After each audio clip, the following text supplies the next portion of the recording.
नमस्कार। राधे राधे। राधा की संसार में आप सभी का स्वागत है। आज एक बहुत अच्छा टॉपिक लेकर के हम आए हैं। ये टॉपिक ऐसा है कि हम लोग ना कभी कभी बोलते हैं ना कि भगवान सबके नहीं सुनते, जो उनके पूजा भक्ति करते हैं खाली उन्हीं का सुनता है। हम लोग को उतना करने का समय नहीं मिलता तो क्या भगवान हम लोग का नहीं सुनेंगे? ये भगवान खाली अपना प्रिय भक्त का ही सुनता है। कोई कोई इतना तक भी बोलते हैं कि भगवान खाली अमीरों का ही सुनता है। लेकिन ऐसा सही बात है क्या? मतलब सच में भगवान ऐसा करते हैं? भगवान किसी का पक्ष कभी लेते हैं और किसी का नहीं लेते हैं? ऐसा होता है। तो ये बात जो है कुछ हद तक हमको लगता है कुछ हद तक सच है कि भगवान अपने प्रिय भक्त का साथ देते हैं, जो हमेशा उन्हीं के भरोसे बैठे रहते हैं, भक्ति करते हैं। और तो भगवान जब उस भक्त के भरोसे को नहीं तोड़ते और भगवान उनका भक्ति, लेकिन भगवान उनका साथ देते हैं। लेकिन असली बात यह है कि भगवान मतलब कभी अन्याय का साथ नहीं देते। तो कैसे ये चीज़ हम कुछ उदाहरण दे करके आप लोग को समझाएंगे। तो अगर ये वीडियो पूरा आप देखेंगे तो भी जानेंगे कि ऐसा कौन कौन सा उदाहरण हम दे रहे हैं जिससे आप लोग को समझ में आएगा कि भगवान किसी का पक्ष लिए हैं, मतलब किसी का पक्ष ले करके भगवान बात करते हैं, भगवान चलते हैं। तो इस बात को लेकर के आज हम ये वीडियो बनाए हैं। देखिए, और मेरा वीडियो को पूरा देखिए, लाइक कीजिए, सब्सक्राइब कीजिए और मुझे आगे बढ़ने में हेल्प कीजिए। आज हम एक कहानी बता रहे हैं आप लोग को। ये कहानी ऐसा है कि महाभारत का युद्ध चल रहा था। हम लोग सब जानते हैं कि कौरव और पांडवों के बीच में महाभारत का युद्ध हुआ था कुरुक्षेत्र के मैदान में। ये कौरव और पांडव कौन थे ना? जो कौरव धृतराष्ट्र के पुत्र थे, महाराज धृतराष्ट्र के 100 बेटे थे, ये लोग को कौरव बोला जाता है। और महाराज पांडु के जो 5 बेटे थे, ये लोग को पांडव बोला जाता है। ऐसे तो ये लोग कजिन भाई थे और ये भाई भाई में अपना जो राज सिंहासन है इसको लेकर के हुआ था लड़ाई। तो इसके पीछे बहुत कहानी है। महाभारत बहुत बड़ा सब्जेक्ट है, इसको तो हम उतना छोटा समय में नहीं बता सकते। अभी हम जो विषय लेकर चर्चा करने आए हैं, ये चर्चा ऐसा है कि महाभारत में भगवान कुरुक्षेत्र के युद्ध में श्री कृष्ण ने अर्जुन का साथ देते देते बहुत कुछ अन्याय कार्य होते हुए देखे, या अन्याय कार्य होते हुए मतलब अन्याय कार्य करवाए, ऐसा करवाए। लेकिन भगवान ऐसा क्यों किए? भगवान ऐसा अन्याय कार्य क्यों करवाए? भगवान होकर के भी अन्याय के साथ देते हैं, मतलब अन्याय कार्य कर छल करते हैं। तो ये बात अगर आज समझना है तो मेरा कहानी को देखिए, मेरा कहानी सुनिए। ये कहानी ऐसा है कि महाभारत के जब भीषण युद्ध चल रहा था, उस युद्ध के समय मतलब पितामह भीष्म जब भयानक युद्ध कर रहे थे, भयानक युद्ध कर रहे थे, पांडवों को बचाना ही मुश्किल था। तो उस समय क्या हुआ था कि भगवान पितामह भीष्म ने क्या किए थे, एक बार प्रतिज्ञा किए थे जब, और दुर्योधन ने आकर के पितामह भीष्म को उलाहना दिए कि आप खाली पांडवों को बचा देते हैं, आपको मारने का मौका आता है फिर भी आप नहीं मारते हैं, आप उन लोग को बचाते रहते हैं, आप हम लोग के पक्ष में तो है लेकिन आप युद्ध हम लोग के पक्ष में नहीं कर रहे हैं, आप वही लोग को बचा रहे हैं, पांडव को बचाते रहते हैं हमेशा, आप ठीक से युद्ध नहीं कर रहे हैं। तो इस बात से पितामह भीष्म ने थोड़ा गुस्सा हो गए और गुस्सा होकर के पितामह भीष्म बोले कल हम भीषण युद्ध करेंगे और उस युद्ध में ये 5 बाण हम रखते हैं, 5 तीर जो है 5 तीर हम रखते हैं, कल 5 भाई को इसी से मार देंगे। और इस बात को तो चारों तरफ फैल गया कि पितामह भीष्म कल भयंकर युद्ध करने वाले हैं और कल वो पंच पांडव को वध कर देंगे, मतलब कौरव लोग कल जीत जाएगा, युद्ध काल खत्म हो जाएगा। अब श्री कृष्ण को इस बात पर हो गया चिंता कि भाई वो पांडव को कैसे बचाए, पांडव को हम नहीं बचाएंगे तो कैसे चलेगा। तो इसको सोचते सोचते भगवान परेशान थे। उस समय भगवान को याद आया कि एक बार क्या होता, वीर राजाओं के साथ वो कौरव लोगों का युद्ध हुआ था और कौरव लोग के भाई को मतलब दुर्योधन को बांध के वो लोग रख दिया था। तो उस समय कौरव लोग को वहां से छुड़ा के लाना जरूरी था। धृतराष्ट्र के गुहार पर युधिष्ठिर ने अर्जुन को आदेश दिया, अर्जुन को कि तुम जाओ और जा करके दुर्योधन को वहां से छुड़ा के लाओ। अर्जुन जाने के लिए रेडी नहीं था, भीम जाने के लिए रेडी नहीं था, लेकिन उसमें युधिष्ठिर अर्जुन को और भीम को समझाए कि हम लोग जब दूसरा से युद्ध होता है तो हम लोग केवल 5 भाई नहीं है, हम लोग तब 100 और 5 मिला के 105 भाई है। अभी बाहर में युद्ध हो रहा है, दुर्योधन का जो जान खतरा में है, तुम दुर्योधन को बचा के लाओ। उस समय अर्जुन भीम सब जा करके बहुत लड़ाई की और भील राजा को पराजित करके और दुर्योधन को वहां से मुक्त करा के लाए थे। उस समय दुर्योधन जो है अर्जुन को वरदान मांगने को कहा था कि तुम मुझसे कुछ मांगो इस उपकार के बदले में। अर्जुन उस समय बोला था कि हमको अभी नहीं चाहिए, जब जरूरत होगा तो हम मांग लेंगे। आज कृष्ण को बात याद आया कि दुर्योधन तो वचनबद्ध है, आज ही उससे कुछ मांगा जाए। उस समय क्या किया, अर्जुन को नींद में था, अर्जुन उसको शिविर से उठा के वो दुर्योधन के पास लेके आया और बोले जाओ दुर्योधन के शिविर के अंदर और जा करके उससे मांगो कि तुम मेरा राज मुकुट दे दो। तो गए और अर्जुन जैसे इस दुर्योधन का शिविर में पहुंचे, अब तो शत्रु का है, तो दुर्योधन बोले क्या बात है, लेकिन उन लोग का नियम था कि रात के समय जब युद्ध खत्म हो जाएगा, रात के समय एक दूसरे चाहे तो अपना मित्रपूर्ण जो माहौल है उसमें मिल सकते हैं, उस समय कोई किसी का दुश्मनी करेगा नहीं। तो जैसे अर्जुन घुसा तो दुर्योधन ने स्वागत तो किया। अब दुर्योधन बोला क्या कारण है बोलो, तब अर्जुन ने उनको याद दिलवाया कि मेरे को जो तुम वरदान देने का मना वादा किए थे वो अभी पूरा करो। अब इस समय दुर्योधन ने बोला बोलो तुमको क्या चाहिए, जो चाहिए हम वो दे देंगे। उस समय अर्जुन बोला हमको कुछ नहीं चाहिए, खाली इतना चाहिए कि कुछ घंटों के लिए तुम्हारा जो राज मुकुट है वो मुझे दे दो। अब वो मुकुट तुम मुझे दे दोगे तो काम हो जाएगा। तो बोले ठीक है दे दे रहे हैं। अब उस समय दुर्योधन तो था प्रतिज्ञा में बांधे हुए, तो बोले हाँ हम ठीक है दे देते हैं, क्योंकि तुमको हम वचन दिए थे कि तुमको वरदान देंगे।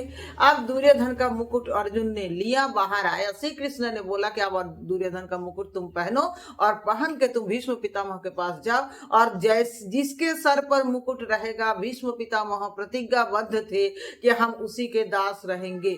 हस्तिनापुर के वो दास इसलिए रहे, हस्तिनापुर के होके वो लड़ाई इसलिए कि हर बात हस्तिनापुर में वो समर्थन इसलिए किए क्योंकि वो अपना प्रतिज्ञा में बांधे हुए थे।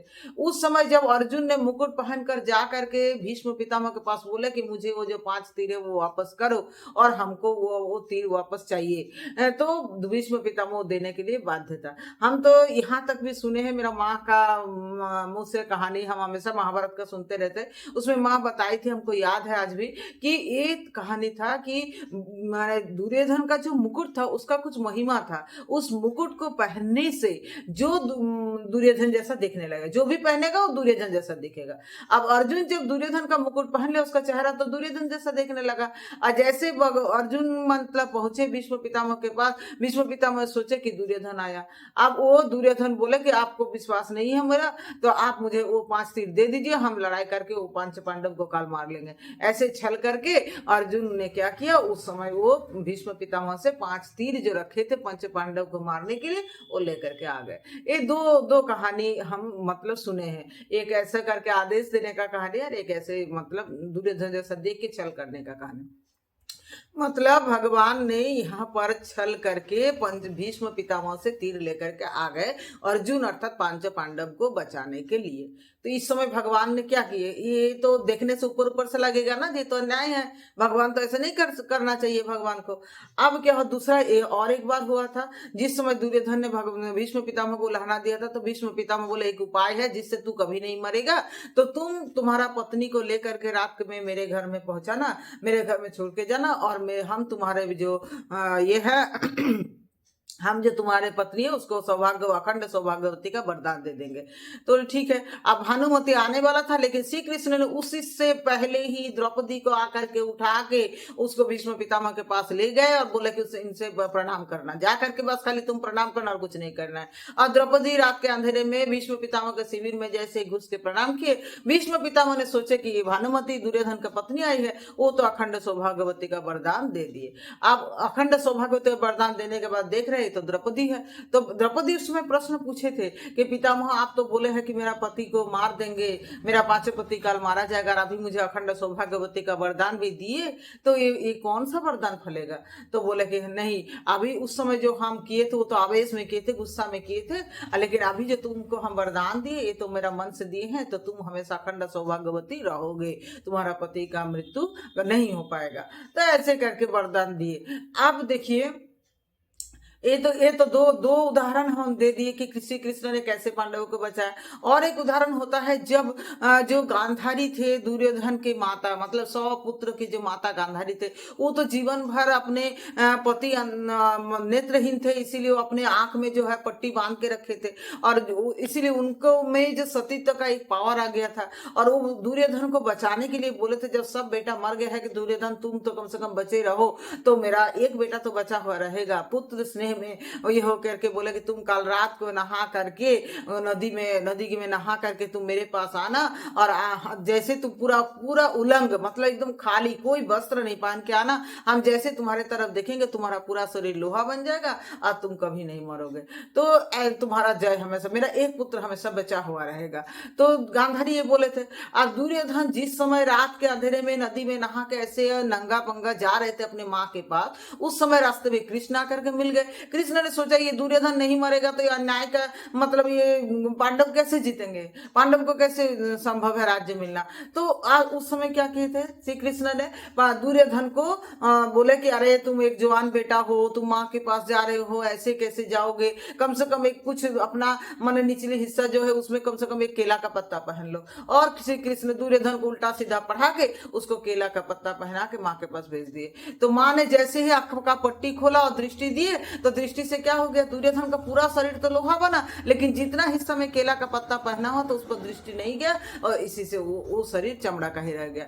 तो उस हम लोग जानते हैं कि लास्ट में भीम ने वही जगह पर गदा का प्रहार करके दुर्योधन का वध किया था और दुर्योधन का वध हुआ था उसी से। तो यहाँ भी श्री कृष्ण का आप देख लीजिए। उसके बाद और एक बात हुआ था, और एक बात कब हुआ था, जब मतलब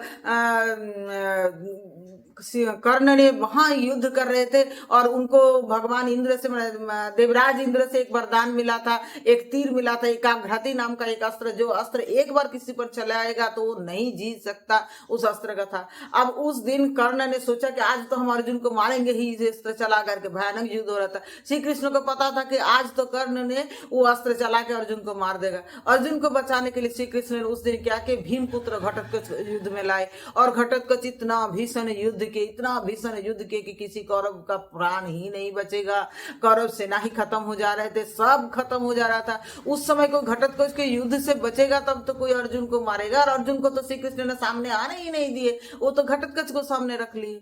अब क्या हुआ, श्री कृष्ण ने तब माने कर्ण ने तब क्या किया, वो एकाघ्रति अस्त्र चला दिए घटोत्कच को मारने के लिए, और उस अस्त्र का जो ये था कि एक बार ही चलेगा वो खत्म हो गया। मतलब अर्जुन को मारने का जो एक आशा था कर्ण के मन में वो भी खत्म हो गया। तो महाभारत के युद्ध में ऐसे बहुत सारा कहानी है। और एक कहानी है जो गुरु द्रोण को मारने के लिए हुआ था। गुरु द्रोण को मारते समय भी श्री कृष्ण ने क्या किए थे, गुरु द्रोण को मारते समय भी श्री कृष्ण ने युधिष्ठिर को देकर के झूठ बोलवाया था कि अश्वत्थामा हत इति गज। युधिष्ठिर नहीं बोलेंगे झूठ, तो ये लाइन जुड़वा दिए थे, ठीक है तुम बोला कि अश्वत्थामा हत इति गज। गज मतलब अश्वत्थामा नाम का एक हाथी मर गया, और अश्वत्थामा थे द्रोण के पुत्र। द्रोण जानते थे कि उसके पुत्र अमर है, वो नहीं मरेंगे, लेकिन युधिष्ठिर बोल दिया, वो तो कभी झूठ बोलता ही नहीं। तो ये सुन करके कि मेरा बेटा मर गया, गुरु द्रोण विह्वल होकर के युद्ध भूमि में गिर गया। उस समय द्रौपदी का भाई आकर के धृष्टद्युम्न जो है वो द्रोण का गला काट दिए। ऐसे करके द्रोण का भी वध हुआ।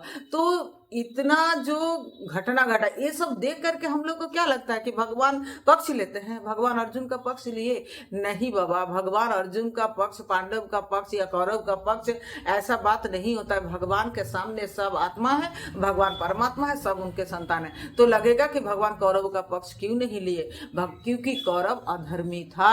भगवान का अवतार इसीलिए हुआ था कि वो देश में, दुनिया में धर्म का स्थापना करे, और कौरव अधर्मी था। शुरू से हम लोग महाभारत अगर देखते हैं तो देखे हैं कि क्या क्या अधर्म नहीं है जो कौरव नहीं किया था, दुर्योधन नहीं किया था। तो वो तो मतलब बोलने जाएंगे तो कहानी बहुत वीडियो बड़ा हो जाएगा। तो आप लोग जानते हैं कि क्या क्या नहीं किया था।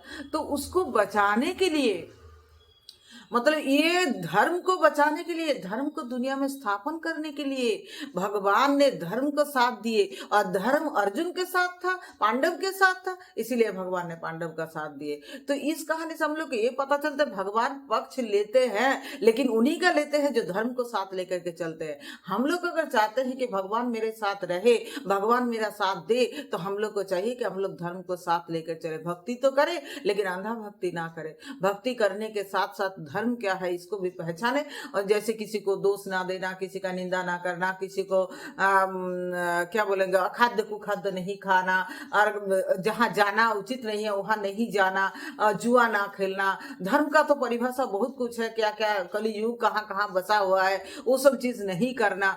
तो हम लोग अगर ऐसा कर भगवान की नित्य सेवा करना और सही रास्ता पर चलना, सबको सही रास्ता दिखाना, भगवान के नाम का प्रचार करना, तो इतना जो है धर्म का परिभाषा ये भी हम लोग कुछ उतना नहीं बता सकते एक वीडियो में। तो जितना भी आप लोग सबको ही जानते हैं धर्म क्या है, उस हिसाब से हम लोग चलेंगे, धर्म को साथ लेके चलेंगे तो भगवान, आप भले भक्ति ना करें लेकिन धर्म को साथ लेके चले, भले पूजा पाठ ना करें लेकिन धार्मिक बने रहे, तो भगवान आपका साथ देंगे। भगवान सबके साथ देते हैं, मेरे भी साथ देते हैं, आप लोग को भी साथ देंगे। और हम चाहेंगे कि हम ऐसे ही धर्म के साथ से चले और भगवान मेरा साथ दे, भगवान को साथ लेके ऐसा कुछ काम हम जीवन में ना करें जो मेरे प्रभु को पसंद नहीं है, जो करने से मेरा प्रभु रुष्ट हो जाएंगे। तो ऐसे ही करके अपना जीवन में आगे बढ़ेंगे और ऐसे करके भगवान को साथ लेकर के चलेंगे। भगवान किसी का पक्ष लेते हैं, ये चीज सही है जैसा है, लेकिन क्यों लेते हैं ये भी जानना जरूरी है। तो मेरा वीडियो को फुल वॉच करने के लिए आप लोग को थैंक यू। और ऐसे करके मेरा साथ रहिए,